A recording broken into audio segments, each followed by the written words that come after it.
Have you ever had your hard work called into question because you used a tool or something else to make it better? Well, this happened to a friend of mine, and it got me thinking around all this AI, the way we use ChatGPT and other plagiarism check tools for making sure that our assignment meets the requirements that the lecturer or the university wants from us. So, a friend of mine had an assignment due, and like many of us, he decided to use ChatGPT to review his work and also maybe proofread a bit and suggest some of the phrasing. Now, don't get me wrong, this wasn't copy and paste. It was him prompting ChatGPT and suggesting on how to generate the answers all the way until the sections that he needed were done. Now, it wasn't for the whole thesis, it was for several portions. But when he submitted his assignment on Turnitin and other plagiarism checkers, they found that his work was at least 92% plagiarized.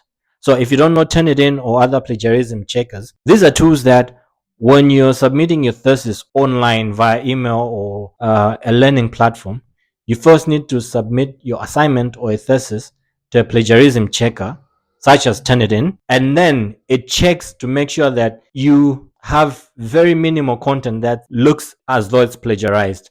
Now, since nothing really under the sun is original or brand new, as they say it, your content, as much as you might think around it in your own setting, has so much things that you're referencing back from other authors or other students or other researchers. That's why in every thesis you have a section where you always reference back to the books, the articles, the publications that you have gotten some of the information. Now, every institution, every course, every lecture, they have a certain level of plagiarism that they can allow in your thesis. So for example, if you submit your thesis on a plagiarism checker and it gives you a 25% of plagiarism, yes, the lectures or the university might say a maximum of 25%. So if your thesis meets 23% of plagiarism, that can pass. Now, the idea of sending it to a plagiarism checker is that you make sure that you don't submit it to the lecturer or the university office with beyond the limit of the plagiarism check that they can accept, because by that your assignment is going to be clearly marked as plagiarism and you're going to fail or get expelled. Now, my friend did that, but the Turnitin got his thesis to be at least 92% plagiarism. Now, was it really plagiarism? Because ChatGPT learns from what we feed it. Now, if I am prompting ChatGPT on what to give me and I'm guiding it on how it should respond, it is AI. And the plagiarism checkers as well, they are AI. Their main task is to get the content you've given it and look through all the existing content that it knows and check if there is a direct match to that content so that it can mark it as plagiarism. But I think this is difficult with AI, right?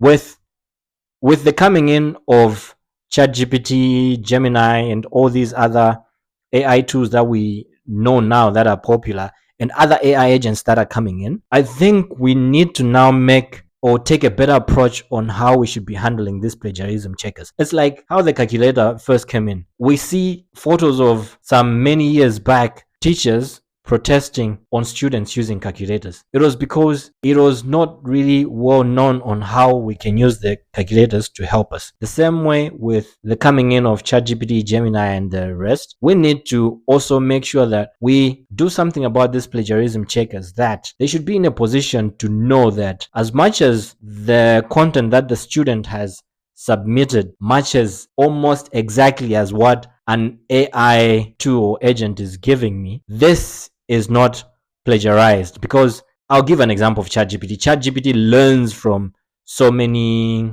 sources. It is possible for you to generate something that if someone asks ChatGPT, ChatGPT will also generate something almost exactly the same as what you presented. Now, we've been afraid that AI tools or robots, AI, with the coming in of machine learning, a lot of people are afraid that AI might take over our jobs. But now we're talking about the possibility of it stealing our work. Imagine if you're an author and you've written your work, you're done with the book, you give it to your editor. Now your editor should make so many changes on the typos, the grammar, or the sentencing and everything. And then later on, they tell you that because they've done that, they deserve all the credit of your work. So this is also what we should be doing. But then as a user, you can help with making these tools better by learning how to prompt better to these agents. I'm going to make another video on how you can be prompting ChatGPT and other AI chat tools so that you get exactly what you want, because ChatGPT is the same as how we had Google in the past. Some people would use Google to research on an assignment and they would ask that assignment. Other people would use the same Google and they would still fail the assignment, because it was about how you know how to search on Google.